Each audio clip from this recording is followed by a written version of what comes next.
Hello everyone, welcome to the first episode that will contain a playoff team from Animal Kingdom with Bengals, Seahawks, Cardinals, Falcons towards a treasure hunters with Buccaneers. And unfortunately for them, they kind of literally let the treasure to slip away with the first round of playoffs. The costly fumble was a key reason for them to lose to Washington. For Buccaneers fans, tough one. For us, probably something that we can be happy as a neutral fans because we got to see two more games of Jaden Daniels in the playoffs and they were very, very pleasing to watch. So with that being said, let's start our Buccaneers episode as usual, just looking at what they did in 2024 draft. So their first pick was someone I was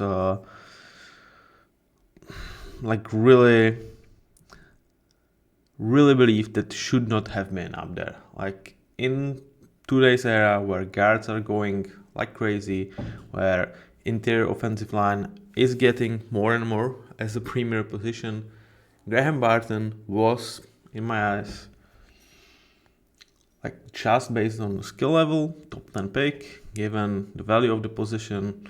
I feel like wherever from 15 to 20, that should have been the range for him. So getting him at number 26, as well as having that need, that was a blessing for the Buccaneers.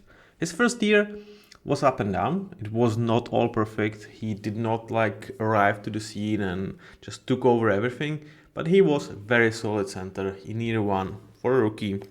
Absolutely a year that you are not discouraged by, but he obviously needs to improve for years to come because almost no rookie is drafted just based on what he is going to do now, but obviously you hope for future upside.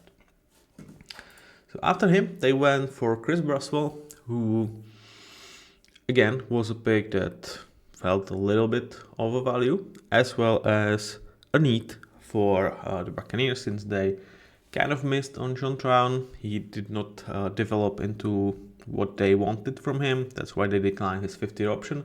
And it was kind of clear that they are trying to improve the edge room. And Chris Braswell, though playing sparingly in year one, definitely showed potential to be, probably for now, a solid third piece of rotation. But for the future, can he become a solid number two, especially with Yaya Diaby finally kind of having that step up year that they expected from Joe Tryon. With Yaya, it came in his year two. I feel like there could be a good potential. Year one was again very, very solid, and Tampa can be very happy with this pick. Like it's not something that neither him nor Graham Barton was like arriving as a thunderstorm, but they made their presence known. In case of Graham Barton, played whole season. In case of Braswell, he was playing, let's say, sparingly, but definitely showed a lot of promise for the future. And now towards a guy that was similar to Graham Barton, actually taking over as a starter. Tyke Smith, when they drafted him, I liked it more than general public, though I was not certain that this is going to work as intended, but clearly the plan was there to make him a slot, to not necessarily play him as a safety or as a safety only. He almost did not play as a safety. He fully focused being a slot, and he embraced that situation. Clearly some of the safety background helped him to do so, and he was really, really good. As of right now, you could put him into conversation around top 10 slots in the league. I would probably say he's not going to make the cut, but for a rookie and for a round pick, great find. And great job by this front office because we are 3 picks in and we talk about contributors year one. And it doesn't stop there because Jalen McMillan was yet another one with Chris Godwin going down for 10 weeks of the season. Mike Evans also missed 5 or 6. They needed other wide receivers to step up. Was Jalen McMillan some kind of like Brian Thomas first year? No. What like would you expect it from a late third round pick? Probably not. He was very solid, definitely surpassed my expectation for him as a rookie. And he had another player that this front office found. He was very productive. 8 touchdowns is kind of crazy. Not necessarily expect him to like go over 10 next year. I don't think that's necessarily like his productivity is probably going to get towards like 6 or 7, but possibly with Chris Godwin not necessarily being back, his role within this offense could increase, and yet another very nice find. And now we're going to a guy that, well, for the previous guys, I call them nice finds, very good value, and in case of Tyke Smith, really, really good value. Here comes Bucky Irving, and boy oh boy, like first couple of weeks, still fought it with Rashid White over this backfield, but whenever he was on the field, whenever he got the ball, he was like, guys, I'm just better. I'm just better. And I have to say, I don't think I've ever made such a huge 1 year change of grade from good backup to amazing starter, but I am just so impressed with him. Like, I know it's not the biggest sample size, but one, I feel like general public was much more onto something with Bucky than I was, especially when I went and looked, on the guys that I don't seem to had a good judgment based on their first year performance. I do watch like certain other reviews, like why probably what did I miss? And there were some draft analysts who had Bucky as much more better prospect than I did, and then I think general public had. So, based on that, perhaps I was wrong even with his draft take. So it's like, well, if that would be the case, he was probably distant starter to begin with. But what he showed this year was just absolutely amazing. Like as of this year, he was almost playing.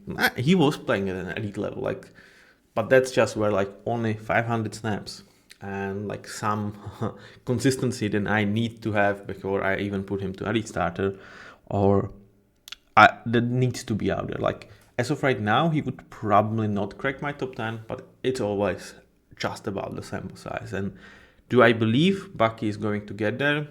Perhaps as early as next year.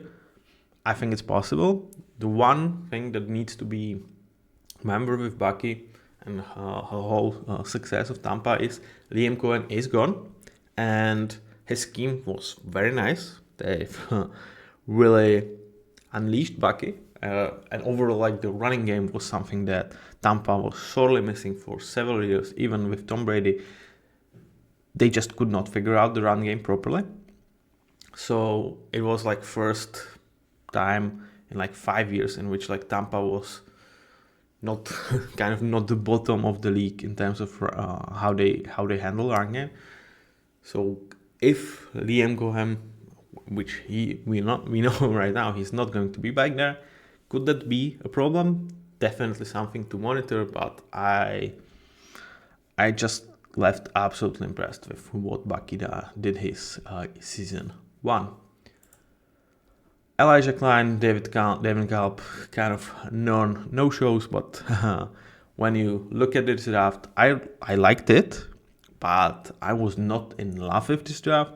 Year 1, hands down, like top 3, top 5 draft in terms of what the guys showed on the field, how much of value they've managed to steal. Very, very nice job by the front office there. Now let's shift towards how the guys overall perform in 2024. And we start with Baker Mayfield. And I'm gonna admit, I was never like a huge Baker fan. To me, like the commercials that he started to do like way too early left a little bit of like a bad stain for myself, in which like, dude, you should be focusing more on football, which is something that I believe he's done over the last couple of years. But also as he managed to play injured, as he got screwed by the Browns, I've managed to like him more and more. and what he's made with his opportunity with the Tampa Bay Buccaneers is just incredible. Really is as good as what Geno did. Though, like with Geno, there was never like the number one overall pedigree, but I mean, dude is just really good, and he's a baller. Like he is a guy that, like, similar to like Jameis Winston, you know he can give you a chance to win. But unlike Jameis Winston, he's managed to do it much more constantly with much limited stupidity in some cases, with so many less turnover world displays than Jameis. He was never able to find the gear in his game. Baker was. And I just turned to be his fan. Like, I really like how he fights, how he just was not bitter. His career could have been over in the NFL, and like also, it's not like he earned not a good amount of money as a first overall pick, right? But he kind of took a job with the Rams, knowing that he's not going to be their starter for the future, and kind of learned hard work, and here he is. And dare I say, he's on the verge of being a top 10 QB, and one of the guys that I do not believe is necessarily maxed out. Like, of course, some games you get Baker who makes mistakes, who does make some of the dumb decisions, but he's really turning this down, and I'm really, really excited to see him next year. Though, as with Bucky, and as we will say that a lot about Bucks offense, and it's kind of the problem when you have defensive-minded head coach. A lot of the times you are losing your offensive coordinator, especially after they had a great year, right? So, when you don't find success, you either fire a guy or you keep the guy.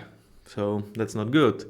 If you find success, you're probably going to lose the guy. That's not good. That's why having a defensive-minded head coach can have some limitations, because, like it or not, offense wins in this era of NFL. It's just that, rules are bent towards offense. It's just the truth. I may not like it, but for more often than not, it's what makes the biggest difference. With Baker, is there anything else that he needs to prove? Yeah, obviously, win a couple of playoff games would come handy. Though he has some playoff wins. And being more consistent, tune down some of the bad mistakes even more, and he can definitely climb up my ladder towards an amazing starter. But Bucks, be happy, you found a really good one. In terms of running backs, as we said, this was for a couple of years Rashid White's territory, and he's a good running back, but most not for running the ball. He's much more of a, I would say, a dual running back, but he's much more of a threat with his hands, not necessarily with his legs, just running the ball versus receiving the ball.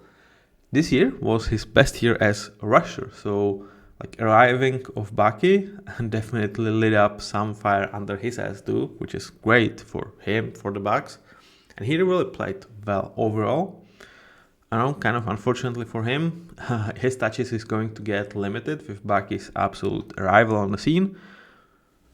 But is that necessarily the worst case scenario for him? Because, again, we've mentioned it several times with running backs, the wear and tear on your body. I would not want to have 3,000 snaps under my belt if I am running back on a rookie contract. So limiting them down, being used in much more of a third down situations, though Bucky is really good with hands, so it might be all his backfield, but I think that would be a shame, because Rashid White actually proved himself to be more than I expected entering this year. About Bucky, we already talked about him. What a year for him. And it's kind of fun that they have Sean Tucker behind these two guys, undrafted guy from a year ago, that, whenever he got the opportunity, he looked really, really good. And that's really that one thing that scares me a little bit, how much of the heavy lifting was made by the scheme, because like when even Sean Tucker, though like it was on a limited sample size, can look this good, you are really scheming something up. Now let's switch towards wide receivers, and Mike Evans, Chris Godwin, probably their last year together, because Chris Godwin is not super likely to resign here, though it might happen. But we were kind of robbed of what could have been, because Chris Godwin started this year as probably best year of his career. He was excellent. Like he was really, week in, week out playing like a top 5, top 10 wide receiver out there, and it was super nice to watch. Unfortunately, by some questionable decision making by Todd Bowles, he got injured in some meaningless attempt to come back when they were like 14 points down, 1 minute to go. But like it was kind of a play that it could have happened on any play, so it's not like someone was like headhunting just because of the score. I am slightly sliding towards like Todd Bowles. If players wanted to still play, you were at home, you were trying to make a huge comeback. I mean, who are like, it sucks to like tell guys, yeah, we've lost, and I know the chances were slim, and like obviously the consequences are huge. Losing Chris Godwin was gut wrenching at that point, but still, I would probably do the same. Unless the guys were like, unless you've sensed on the sidelines that guys have given up, I would still want them out there to compete at that particular situation. What it transpired to, as later Mike Evans went down to, this offense needed to play without their two best wideouts by like a wide freaking margin. Some of the guys stepped up, as we will see on other slides, but just come back to Mike Evans. Okay, he tied the record. Yet another season with 1,000 yards. It was like crazy how much they wanted to give him that. It's like kind of questioning whether you should really throw that ball in week 18. If something bad was about to happen, they could have lost their playoff spot, but it was probably very well measured. Like in case there would be something going on with opposing defense, Baker would have not thrown it, and it was kind of from the defense side of things. They let him a little bit, but it doesn't really diminishes what Mike Evans did this year, because let's be fair, if he did not get injured, he would have gotten 1,000 yards like that. So this is not supposed to be any bash towards Mike, because I feel this was, if not the best season he had, definitely top 3, but to me, this was probably the best Mike Evans we saw out there. And that's something to say, and I really had to like put him towards an elite starters, because that's how he played, and he was like already an amazing starter to begin with such a great consistency that this 1 year, yeah, he might not stay there for very long. Like he's not the youngest dude, right? But I think he definitely deserves the grade of an elite starter. Jalen McMillan, we already talked about him a little bit. He got more and more opportunities with these guys going down, and he performed solidly. Behind them, they really need to play with guys that were meant to be like 4th, 5th, 6th option. Suddenly they were number 2s in some games. And did they played well? No, they played towards what they are. And I'm sorry, Ryan Miller and Trey Palmer have the same picture. My mistake. Unless, this is no.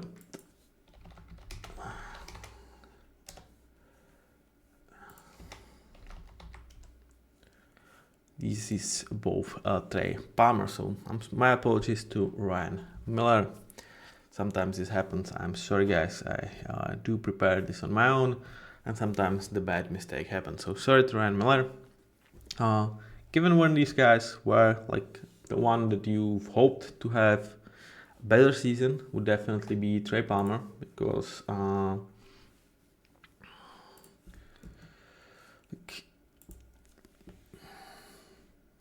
could have been a guy with potential. He showed some flashes year 1, but it seems like at best he's kind of wide receiver 4, and I do doubt that they would count on him to be anything more than that in upcoming season.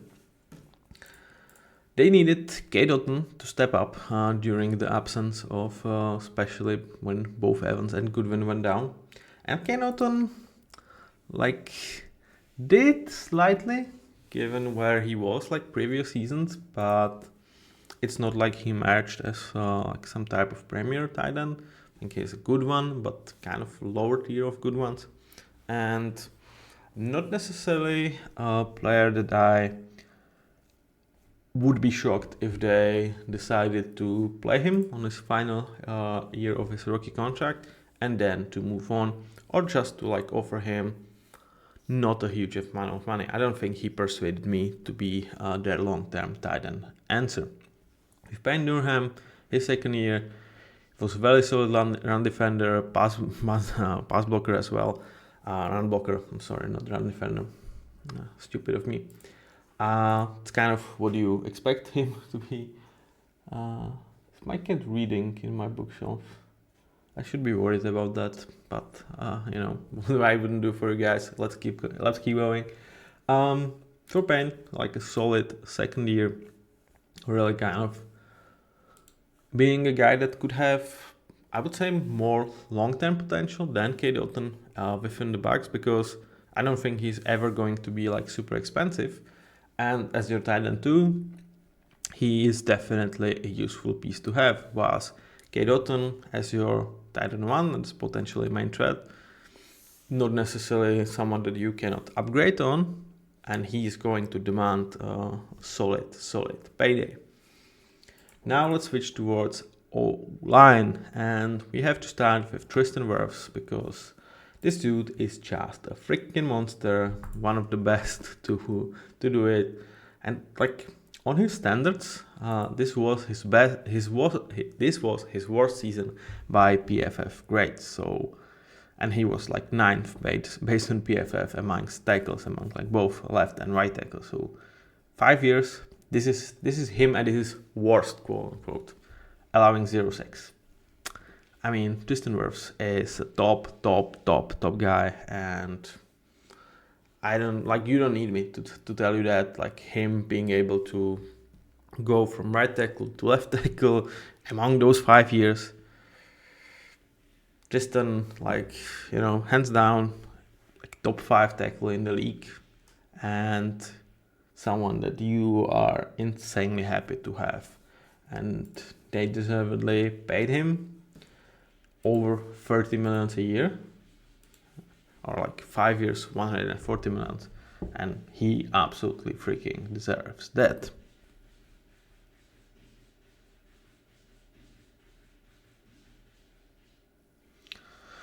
It's like having a cat, actually 2 cats, is not always a walk on the sunny beach. So, but let's continue. Luke Gedeke, I think next to Tristan Wirfs, he creates potentially one of the best free tackles duos in the league. He had a rookie season, but year 2, year 3, he's been rock solid, improving every single year. And, he's not done. I think he has an amazing starter in him. Is he ever going to be elite? I don't necessarily think so, but if your reason to worry is Luke Gedeke being only amazing starter, I mean, I feel 30 other franchises or 31 is going to be F you guys, So that's that. And they also managed to get some nice snaps from Justin Skule, who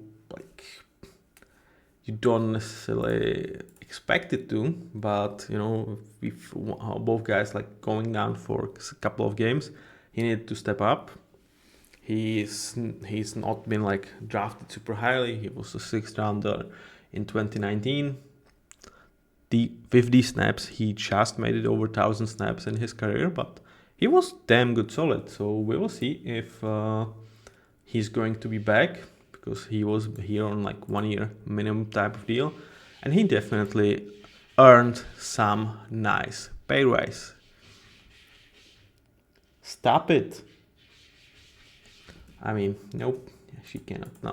Now let's shift towards interior, and the good news for the Buccaneers do not end there, because they really needed Cody Mack to step up in his second year.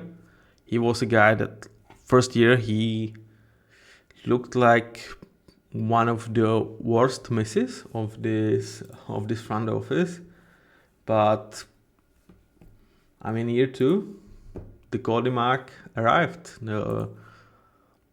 Some call him a dickhead, but like he is just a lumberjack, just a guy that loves the nature and a guy that like really looks like an offensive lineman. Like front teeth missing and like ginger and really like working out with like some homemade from trees or something. I don't remember correctly. Like Cody Mack has arrived and he was damn awesome for them. And it's just like, if this was his rookie season, to me it's an important starter. Since we've seen how he looked in his rookie season, I still have that little bit in mind. But boy oh boy, was it fun to watch Cody Mack, and was it damn pain in the ass to play against him. We already talked about Graham Barton, and next to them, Ben Patterson, veteran signing that just really, when we talk about some of the O-lines, if someone like Ben Patterson is your worst piece on that O-line, and especially if you have some really, really nice pieces around him, like Tristan Wirfs, you can absolutely live with that. Like, was Ben anything incredible? No, he was clearly the weakest link, but still solid enough to keep them afloat. And you can kind of see pretty much all of these guys playing over 1,000 snaps. And that's another thing that when we talk about this offense, it needs to be remembered. Liam Cohen is not there, and Chris Godwin might not be there, but like he only played 300 snaps, so that's not that much of a, like, it's a huge problem, but it should not make like super difference towards like 2024. But Liam Cohen missing, and B, their O-line was healthy. Like pretty much across the 5 starters, they've missed like 6 games combined. That's insane. Like, that does not happen to more than like 2 or 3 teams a year, that you miss such a little time. And that's huge. Obviously, it's, like with pretty much all of the guys on this O-line, it has been the case within their careers that they are not missing games. So they are not necessarily injury prone. They are very young. Like when you look at the core of Barton, Mock, Tristan Wirfs, and GMaty, none of them is older than 27. So there is a good chance of this repeating. Yet you still know this is a bit of a luck that you cannot really count on. So that's 2 and potentially 3 things with Chris Godwin, things that you need to have on your mind when you look and predict how Tampa Bay will square off in 2025. But boy oh boy, this was fun offense, I'm sorry. And like when Mike Evans went down, I thought they are done. I really felt like this is not it. This is not their season. They've managed to fight it through, and at the end of the day, if they didn't fumble against Washington, I mean, obviously they would have not been favorites going forward, but they were playing pretty damn good football, and it was really fun to watch them. Now let's shift towards the defensive side of the ball, and we start with an edge group, which is probably the weakest of what they have on this team.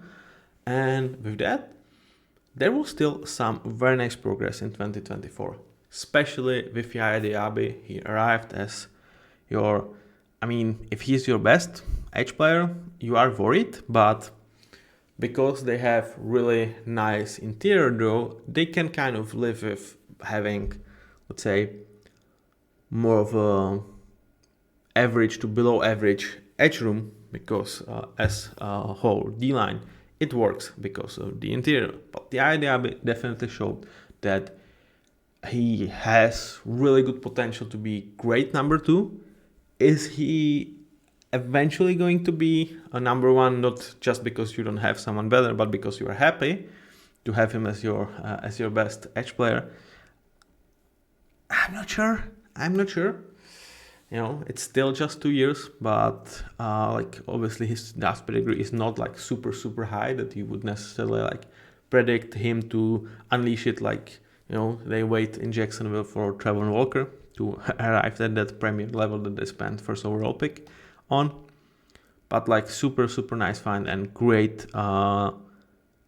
great need that they were not necessarily certain that they have an answer for with on Joe Shoinka, who even in his final year, in his contract year, when they declined his 5th-year option, rightfully so, in my opinion,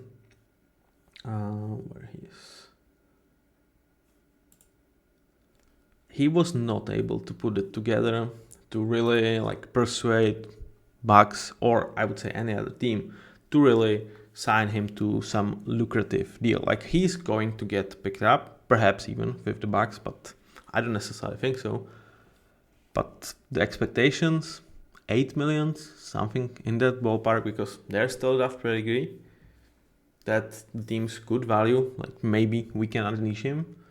But Bucks made really good decision not picking up his 5th-year option that was worth 14 million, and clearly his role was just diminishing with Yaya Diaby definitely playing much better, and Chris Braswell frankly too. So with Chris, we already talked about him. Like again, if your edge duo is Yaya Diaby and Chris Braswell, you are going to be bottom or one of the worst edge rooms in the league. But both of these guys definitely have really nice potential. You can obviously try to address this room in off-season as well, but it sucks less when you have Mr. Vita Vea as your primary defensive tackle. I'm a huge fan of Vita, been ever since they drafted him. Like he just is such a cork in the bottle, like handling double teams, really just, being this massive and try to run over me, try to run next to me. Like, was this necessarily a greatest year for him? No, but like with him, you need to remember that the numbers are not telling the full side of the story by any stretch of imagination, because like the amount of double teams that he's facing, the wear and tear that he has to have on his stamina during the game, it's incredible, and he really like helps every other guy on that D-line to have a chance to get their one-on-ones and to be better. Next to him is Kalijah Kancey, and I don't know, I've heard a lot of good things about Kancey's year too, and I just don't see it, man. Like, I was underwhelmed with him. Like, okay, was he decent pass rusher?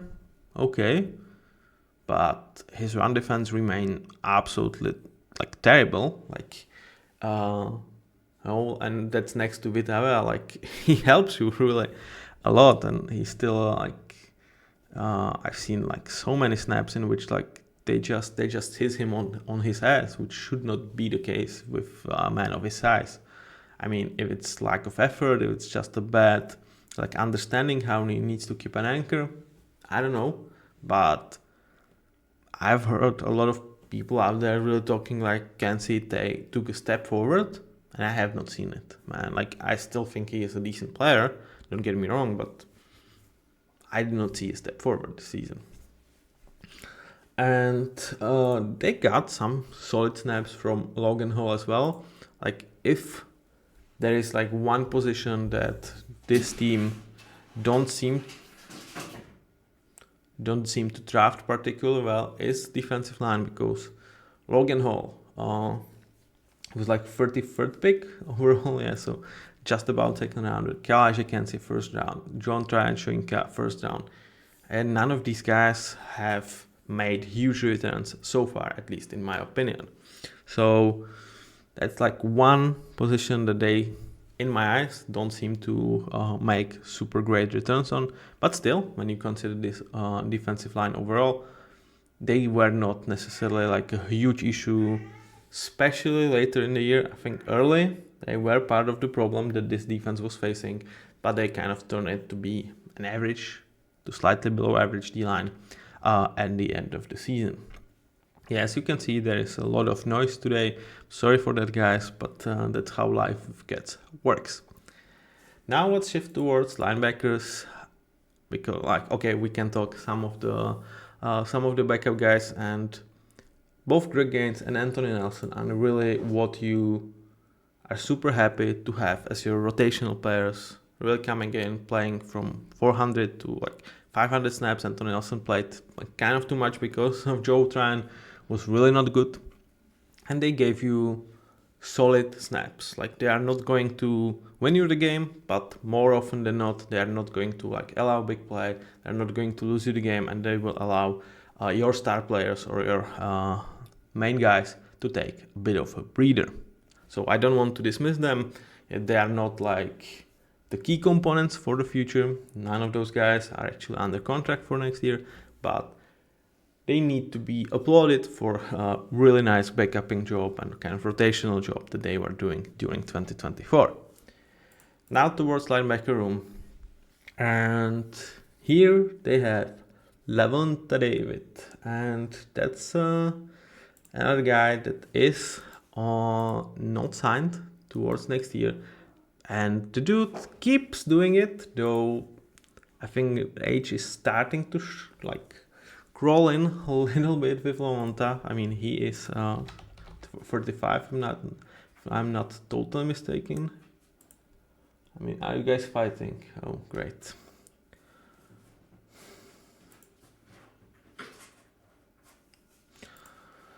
It's like having a kid. Okay, so yeah, he is 30. Yeah, he's just turned 35, and he starts to slow down a little bit. I think next year his amazing starter is definitely going to be up for questioning, and it could even be during the series review that I'm going to do over the summer.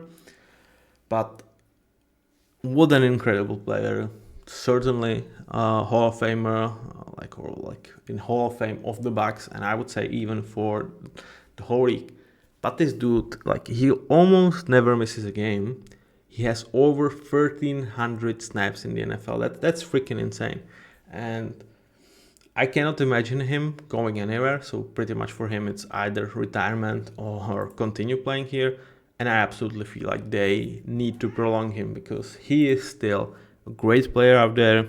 And even if he goes to important starter, he's still average to above average line. He's still going to be average to above average linebacker in the league, and they don't necessarily have great options behind it. KJ Britt and JJ Russell were kind of one year rentals, and they don't have really nice linebacker core. Though again, if that's your biggest problem, we've learned to know that linebacker position is kind of, I would say, probably as of right now, the least valuable in the league. So you probably are able to take care of this position by just not committing, even without committing significant resources towards it. Let's switch towards secondary. Anton Winfield with a bit of a stinker for his quality, because in 2023 he was robbed of the Pro Bowl, absolutely Monka's decision. To be he was entering 2024 as top 3 safety in the league. I cannot say that anymore. I feel like his year was probably the biggest disappointment on this whole team. Not to preview some awards or anti-awards. I mean, he was struggling with health, which probably ended up even making him looking worse on the field, and he's still in his prime, so I do not expect this kind of a bad year to reappear. But it was not pretty. He was getting picked in coverage, kind of left and right, and this was by far his worst year in his career. even in his rookie year, he was much better than this. So from undoubtedly top 3 safety in the league to, I don't have questions still, but I will be watching Antoine, especially like start of the next year, if this was more of a year where it was all about health, like he was trying to be out there despite probably should not be, really just to help his team out, and it was like cool with him kind of not looking top in his top notch just because like it's better than not to play, especially when you consider that Jordan Whitehead kind of returned towards Bucks did not necessarily work out. He was even worse in coverage than Antoine Winfield, and that's like almost really hard to be. Who, like, I wouldn't say stepped up, but looked solid given the environment was second year player in Christian Isian.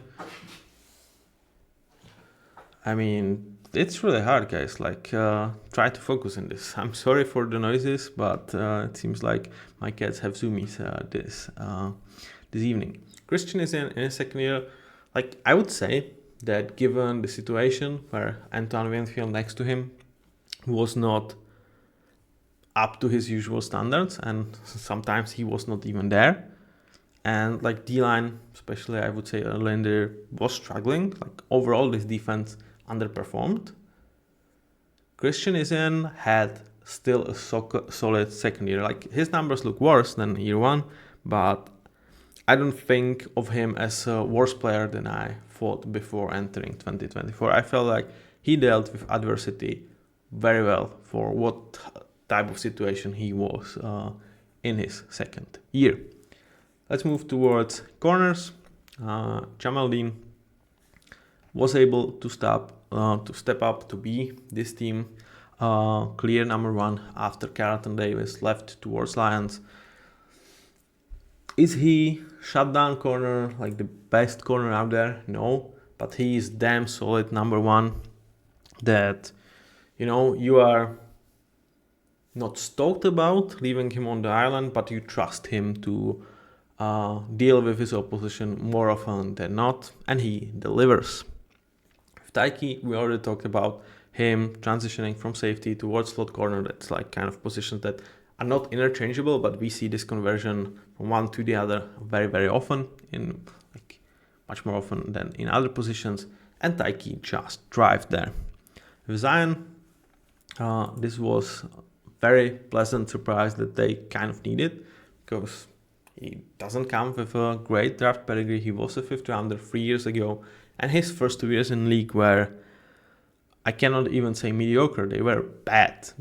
So there was not necessarily expectations that he is going to step it up, though they entrusted this role in him.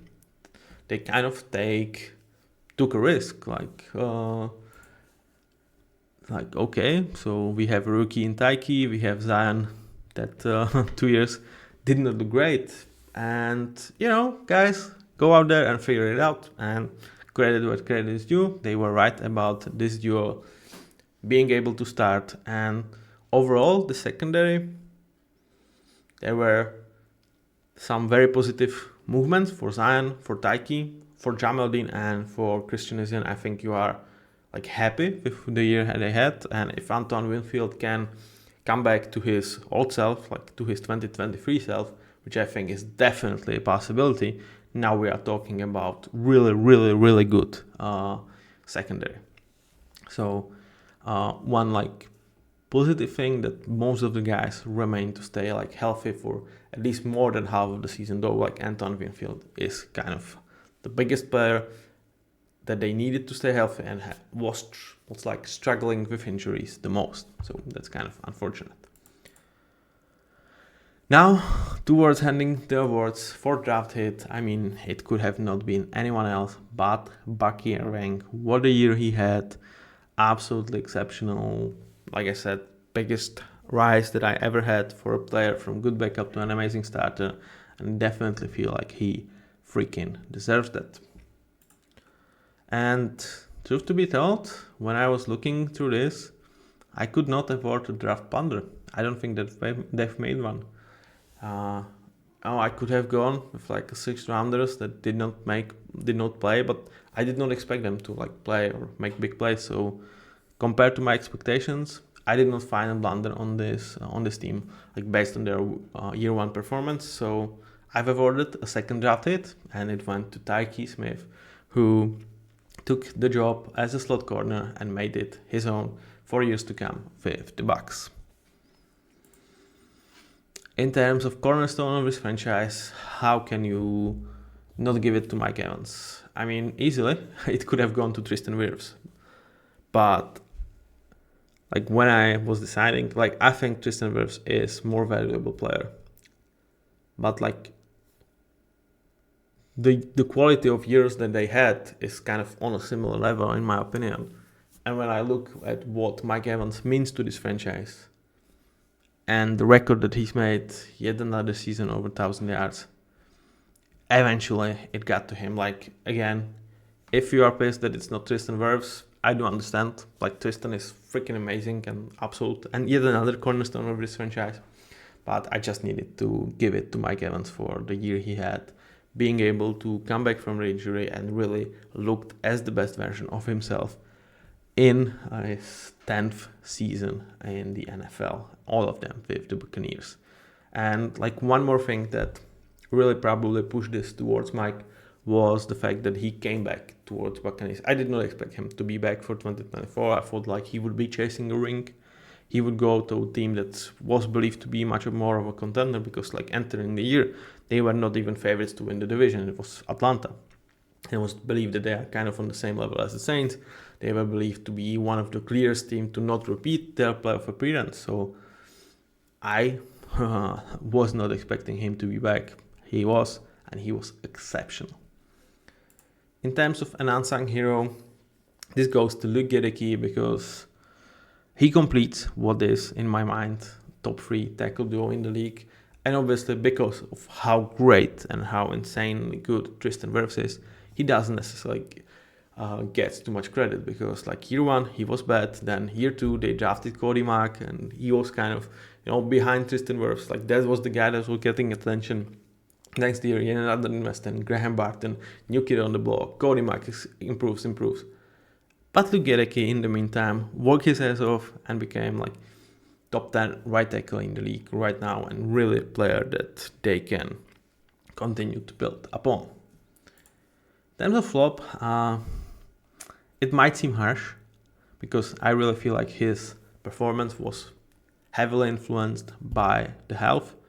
But compared to what Antoine Winfield was a year ago, if he was that this season, imagine healthy Chris Godwin and Antoine Winfield being what he was in 2023 and all of the other guys like playing the same. This team would have been scary. Like they were already, but they could have been scary as hell. Unfortunately, that was not the case. Antoine struggled, and especially like his pass coverage was dreadful. Like the opponent QBs were able to really pinpoint him as potential weakness, which is not something that you would expect from Antoine Winfield. So for the flop of this year, I have to go with him, but I have 98% confidence that he's going to be back towards his former self next year. With that being said, let's check where this franchise is at. And we start with Todd Bowles, who I struggle whether I should really have him as even A- tier type of a coach. I was thinking about B+ because his side of the ball was the one that was underperforming the expectations in my opinion with the defense. Like they picked it up and like there were some injuries that were part of the problem. But like I couldn't do it to like Todd because he's making really good job with this team that was thought to be in pretty much rebuild after like Tom Brady era went off, and they were like, no, we are not rebuilding, we are good. And they've managed to like really stay in positive mentality, make it to the playoffs, being a nuisance, and like I may not think of Todd Bowles as like a super genius, the best coach in the league, but you need to give some credit where credit is due, and that's definitely a lot of it is on Todd Bowles. A lot of it is also on general management because they are doing really good job. But that's even with like Ryan Jensen forced retirement, which like was a huge blow for this franchise. Todd Bowles is doing a really nice job. I really feel like he's kind of this slightly above average head coach, though I probably do expect some young minds to overcome him eventually.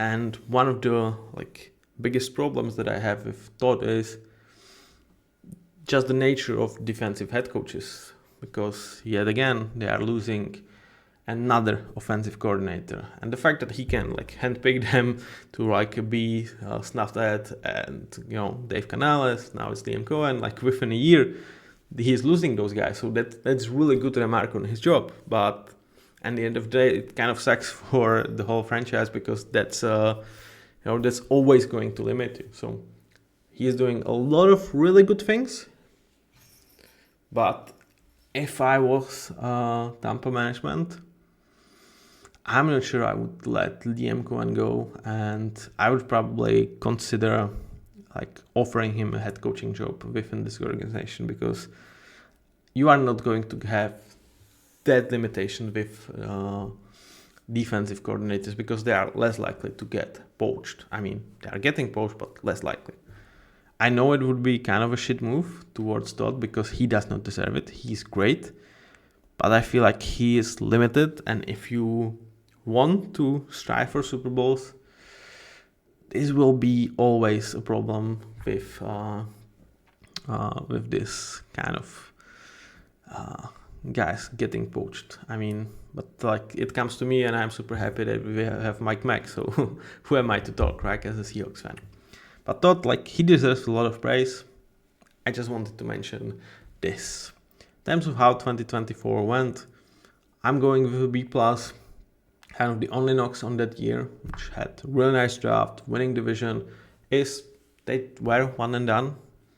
And the defense was not performing towards like being elevated by the Bowls. I think overall they were kind of alright, but not necessarily great or above expectations. So that's kind of knocks for 2024, but otherwise really nice season for the Bucs. In terms of QB, I think for the money you are paying Baker, which is around 40 to 45 millions in terms of cap hit a year, you are getting a value on him. It's not the biggest one, I think it's a slight value. In terms of hot seat, I would have him as like a 5 with that potential of, hey, we probably don't want to lose yet another offensive coordinator. Perhaps we need to make this change within. With Liam Cohen gone, that really downgraded my questions about like will Todd Bowles stay here for yet another couple of years, because right now I think he's very safe. I understand why Tampa is like continuing him, because he's doing a really great job, but is this like similar situations to, I don't know, Mike Tomlin? Like Mike Tomlin has even more to offer, and I would say he's a better coach and slightly better leader of men than Todd Bowles is, where you are just limited within the organization without that star talent in terms of young offensive minds to be kept on your team. In terms of finances, that's a little bit of struggle. They don't have massive cap space, only 8 million, and that's with Lavonte David not being signed, Chris Godwin not being signed.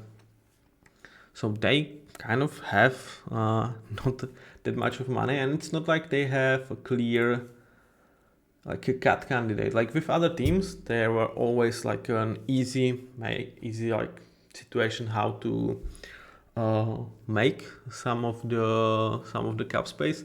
Here it's going to have to be with restructures, because I don't really see cut players or like clear cut players, and that's coming from a guy that feels like you need to make some tough decisions. And it's also kind of affirmed by, like, we are sitting, like, I'm doing this like 7th of March, and they have not made any cuts. So it was kind of expected from them. The one problem that they are facing is still Ryan Jensen and his forced retirement. There is a cap hit of 12 million for Ryan Jensen, who has not played a snap in 3 years. You know, that's the unfortunate situation when you pay the guy and then he just went down and was not able to play anymore. There is 17 million on Shaq Barrett. So there is around 30 million in terms of dead cap hit for this year. They will probably need to push some money down the line so they can make some signings this offseason. But why this is not like much worse situation is, well, this draft like really gives you several great players for years to come on cheap contracts. Also, your QB, I think, offers value. So this was actually much more towards like neutral than towards more negative than 1-. It's like the fact that they are tight doesn't mean that their financial situation is necessarily bad. What is the strength of this team? I was thinking about this really kind of hard, and I was like, And at the end, I figured it out. They don't necessarily have a weakness. Like, obviously, they need to sign Levonta David back for that to be the case, because if they wouldn't, linebacker is really bad.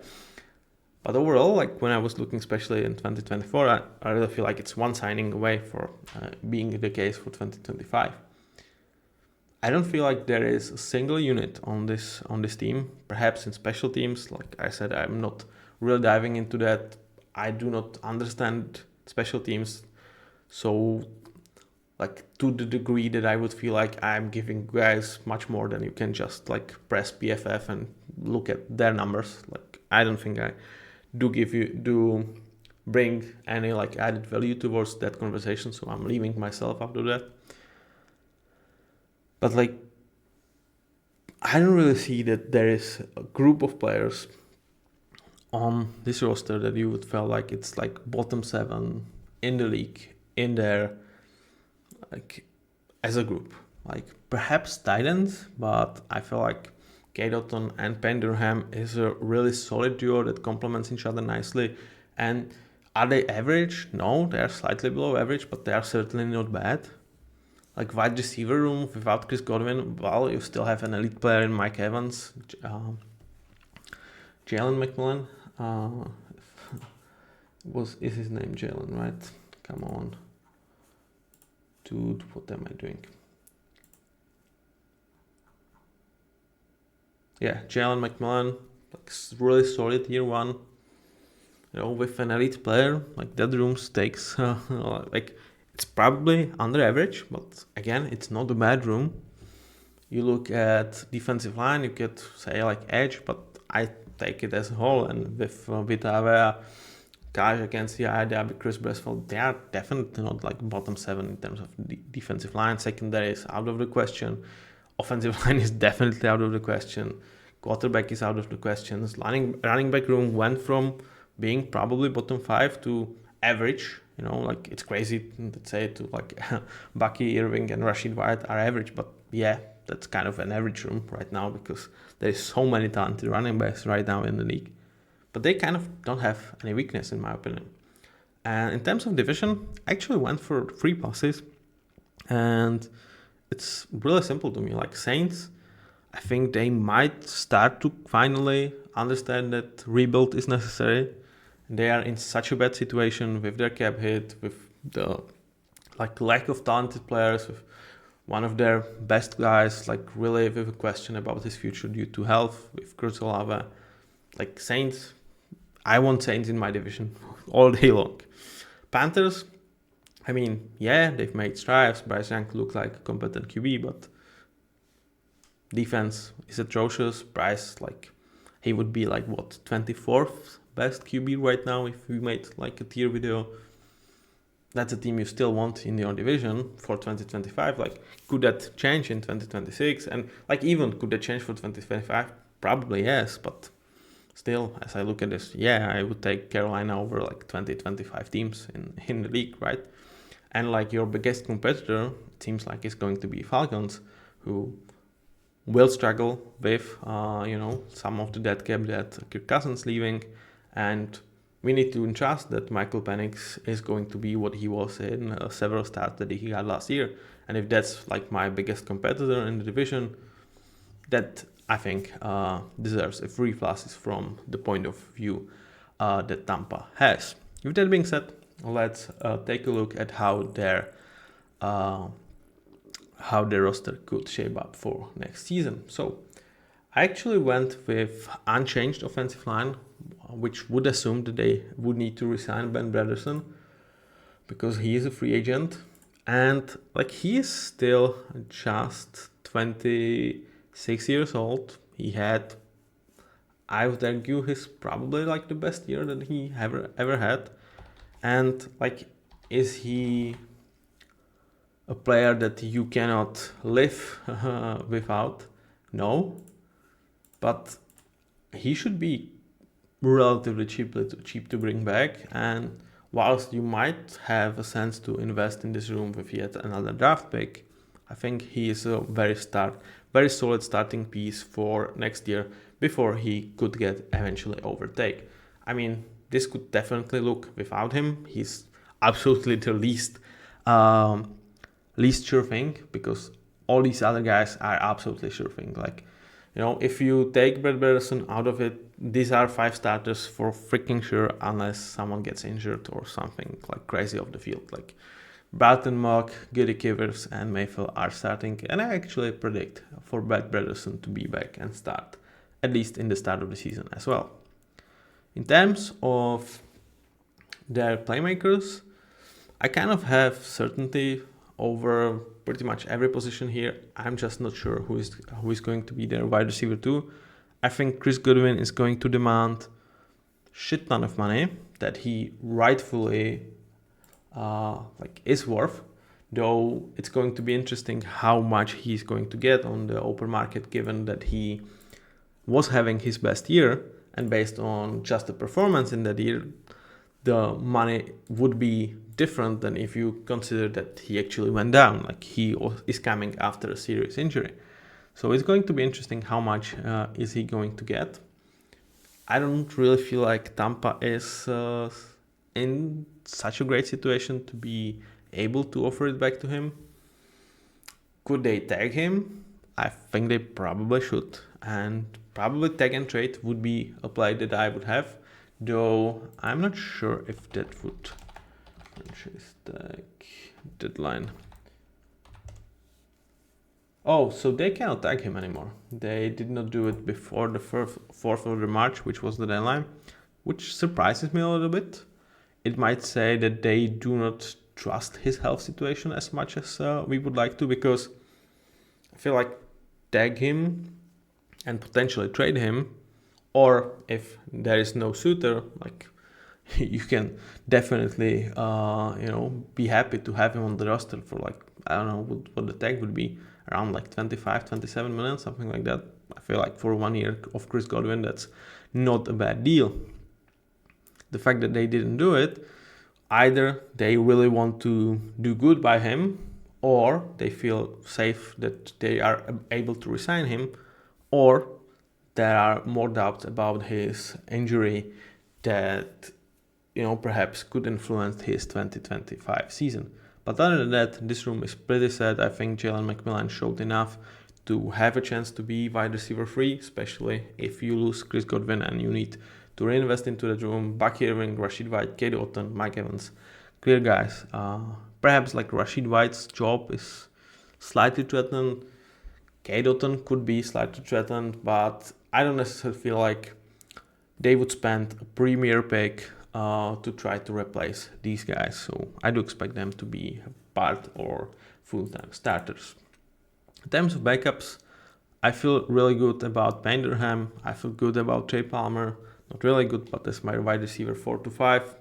That's solid. Sean Tucker had really interesting flashes. He's super cheap.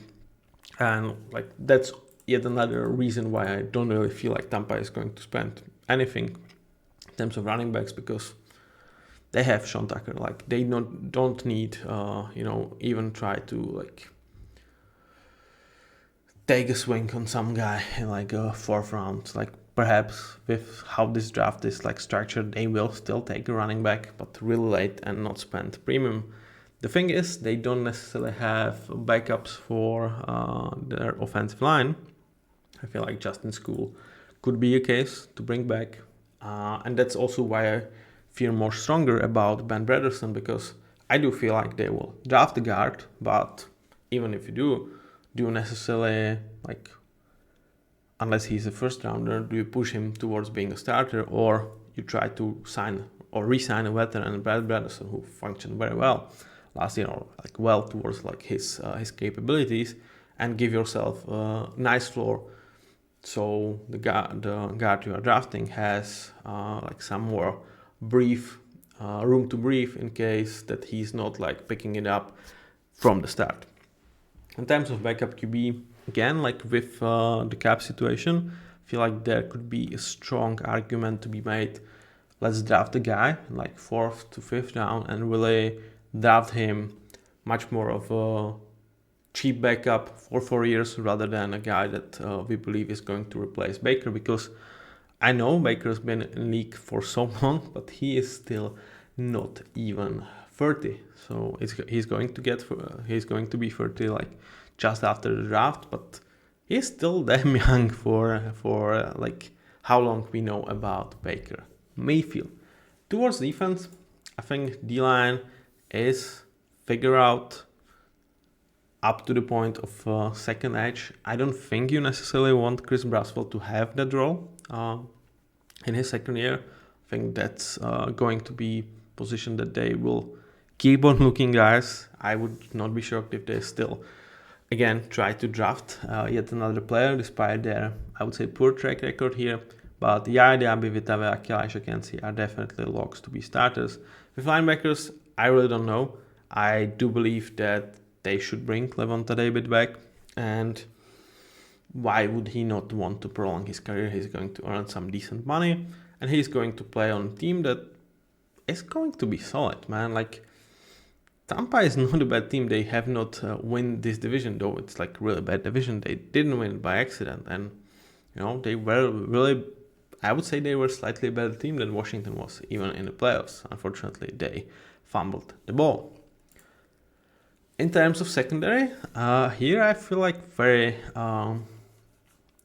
strongly. Pretty much the only thing that is uncertain is, will they like go with Jordan Whitehead or Christian Isian?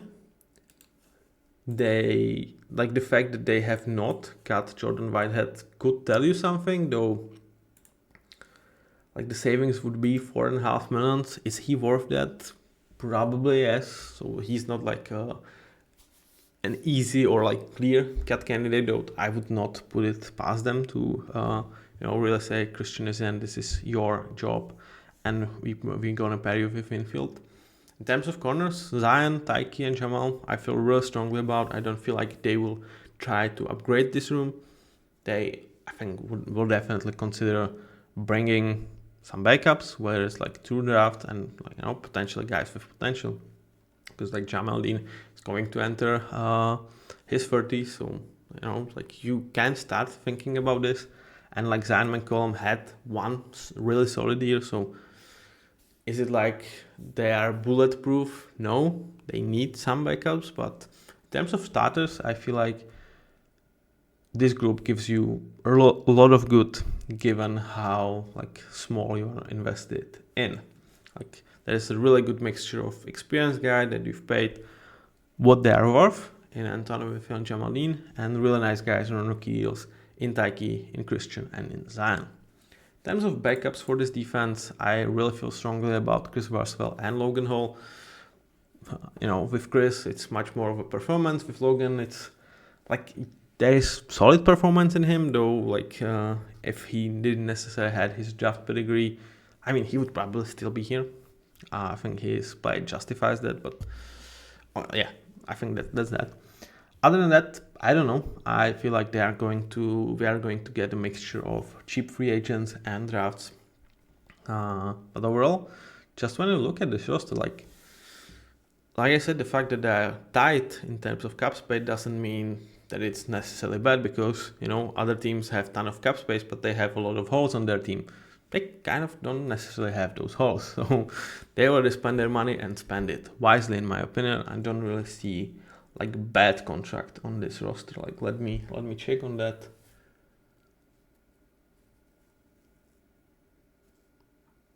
Yeah, I don't see a bad contract here. With that being said, that was all for the Buccaneers. I really enjoyed this one. Like I feel like Tampa is kind of one of the best kept secret, because and rightfully so, we are always like bashing on the division to be shitty, and like Baker comes with a lot of prejudice, but they are doing a lot of things very, very well. And like as much as I enjoyed Jaden Daniels against Detroit and against the Eagles, even though they lost quite handily that game, I would have enjoyed Bucks as well, for sure. So Bucks fans, I think you are onto something, and I hope Liam Cohen's situation is not going to like hurt so much when you will see your guys play at a great level again next year. Bye bye.